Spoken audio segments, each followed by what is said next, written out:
You're listening to A Slice of Therapy with me, Alun Parry.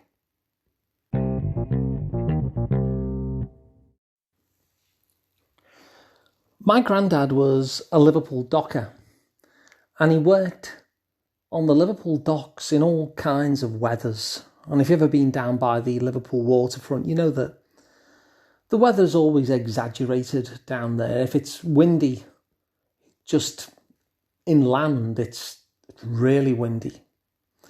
And one of the things he used to do in terms of his way of commuting to work is that he would walk to work each day. And so he'd leave his home and he'd have to walk for about an hour in order to get to work each day. Then he'd do a day's work and then he'd walk another hour on the way back. And so just to get to and from work was 2 hours of walking. And of course, at some point, the car becomes common.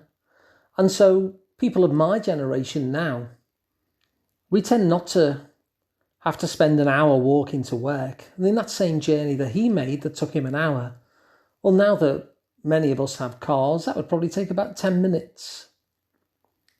And so I often wonder what we do with the extra 50 minutes there and the extra 50 minutes back that we bought by us all having cars. The fact that he would travel this journey and it would take him an hour to get there, but for the same distance, it would only take us 10 minutes. And when I think about that, I realise we don't have this extra nearly 2 hours, do we? We don't have this extra 1 hour, 40 minutes in our day to do something better instead. What we do now we have the car is we don't go the same distance, but just take 10 minutes to get there. We go a further distance, and so it still takes us an hour. And so this is an interesting phenomenon, isn't it? Because as we improved, we didn't cash in those improvements by having an easier life. What we simply did was we added more of a burden. As our arms got stronger, it didn't mean that what we were carrying became lighter. What it meant instead is that we started piling up new things to carry. And so things were just as effortful for us. It's just that we had bigger muscles and so could carry more. And when I think about it, I see this a lot, in terms of, as somebody moves through their career and starts to get more and more income, as they get promoted, and they might start off really quite poor, and given that they're quite poor, they don't have any spare money, and then they start to earn more. And yet, as they start to earn more, it doesn't actually mean that they get any spare money, because what that means, much like the car, is that they can afford more debt. And so they take on more debt, and what happens is that even though a person is earning more, their spare money is just as tight as when they were a lot poorer. And so once again, you see this tendency where we make these real changes that could make things easier for us, and yet life doesn't really change. Money's just as tight. Our journeys to work are just as long. And I notice it as well in terms of computers, I'll be running my computer and think, this is irritating me now. This machine's really slow. I think it's time for me to finally upgrade to a faster computer. And so I do. I'll upgrade to a faster computer, and then I'm thinking, well, this is great, because all the software that I used to have, it's going to absolutely race on this type of computer. It's got a faster processor. So all that stuff that was running really clunky on the old machine, well, it's going to run super fast with this machine. And yet before long, guess what I've done? Because I've got the faster computer, I upgrade the software. So it runs just as slow, but it does more stuff. Software that has more facilities, more capabilities, it can do more. And then what I've got is a clunky machine again that irritates me and goes really slow because now it's trying to do more with the processing power that I've brought in. And I didn't have to do that. I could have just carried on using the old software with fewer capabilities, but with a faster processor. And then my initial problem that the thing was running slow would have been solved. And yet instead, what I do is I squander those gains of speed. And just like with the income, and just like with the car, things stay just as effortful and problematic as before. It's just that more happens to keep me in that state. And it's funny because this kind of happens without much thought. And so I've been thinking, I wonder what would happen if we actually decided not to keep lifting heavier and heavier weights as our arms get more and more muscular, but that we allow the thing that we are carrying to get lighter. We allow life to get easier. We decide to actually say, well, if I've got a car, I'm going to make sure that this journey that my granddad used to make and take an hour is only going to take 10 minutes. I won't keep on extending the journey so that the time spent commuting is no different. I'll make what I'm carrying lighter. And if I get more finances, I won't keep on loading myself with more debt. Instead, I'll give myself more disposable income. I won't have money so tight. My finances will be easier.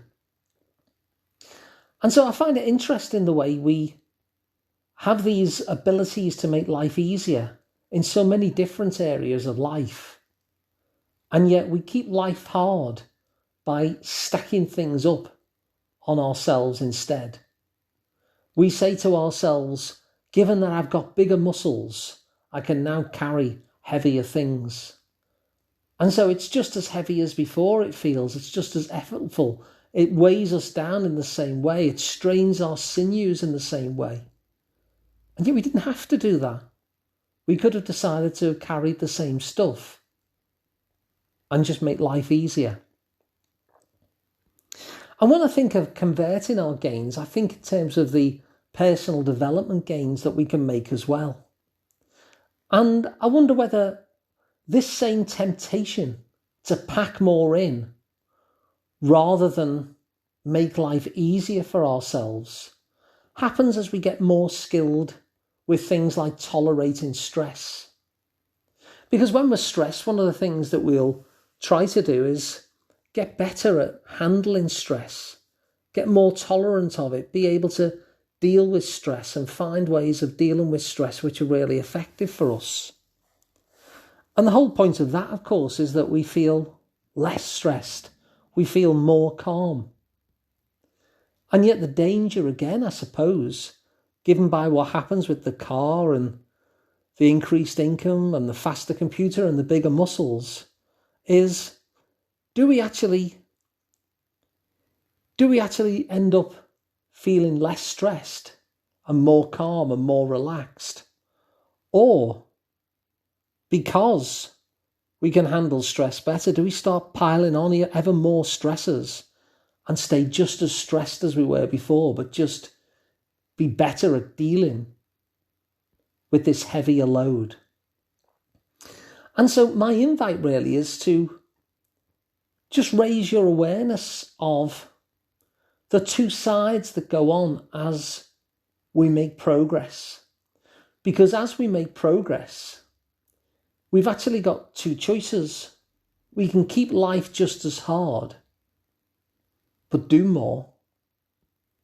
Make things a heavier load, if you like. Or we could actually make life easier. And so I'm wondering, as you progress, what would be your choice? And there's no right answer to this, of course, but sometimes I think we miss the fact that the progress we've made could actually make life a lot easier. It could mean that the commute my granddad made only takes 10 minutes. It means that my promotion results in me having a lot more financial ease because I've got more disposable income.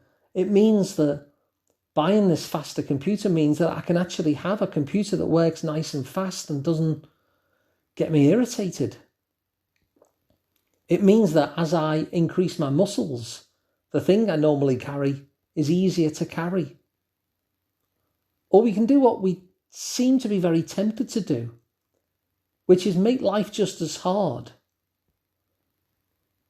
and yet increase our capability to kind of do more or travel further or take on more debt or have the computer be able to do some extra functions. And even though we're tempted into that part of things, to that side of the equation, we do have another choice. And that choice is to say, well, we've made progress. And if I just keep things as they are, I've made it easier and I've made life easier. If I make more money but decide that actually I'm not going to then start spending more as a result, then I get more disposable income and life is financially easier. If I get bigger muscles and think, well, no, I'm not going to add more to what I can carry. Carrying this is just going to get easier. If we get a car and think, well, actually, no, I'm not going to add the mileage. I'm going to reduce the time that it takes me to cover the mileage I currently do. And if we get better at handling stress and we say, I'm actually going to enjoy the lower stress. I'm not going to stay the same amount of stressed and simply pile on more responsibilities. Now, what you decide to do will be up to you, of course. You might think it's a great benefit to spend the hour commuting and be able to access further afield. And that's not a wrong answer.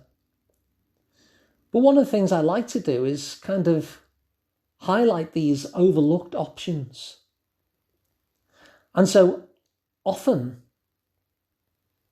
what could be a good option for us, we miss. And the good option may well be that as I've just made life easier for myself with the faster computer, the bigger income, the stronger arms, the faster commute, I could actually cash that in. I could actually bank that and make life easier. Because having an easy life has a lot of value too. And so it's up to you which side of the equation that you want to take the benefit from. Whether that's be further afield in the car on one side or the easier, shorter commute on the other. Well, that's a choice for yourself. But in this episode, I just wanted to highlight and draw attention to the fact that there are actually two sides of the equation, and that as we progress, we do have the option of making life easier and cashing in that progress in order to give ourselves an easier life. So if you've enjoyed this episode, please feel free to share it around. That always helps, so other people can get the benefits as well. You can work with me directly. I'm Alun Parry, and you'll find out more at liverpoolpsychotherapy.co.uk. And subscribe to the podcast. It's completely free, and there's a new episode every single day. So thanks for listening, and I'll be back again tomorrow with another one.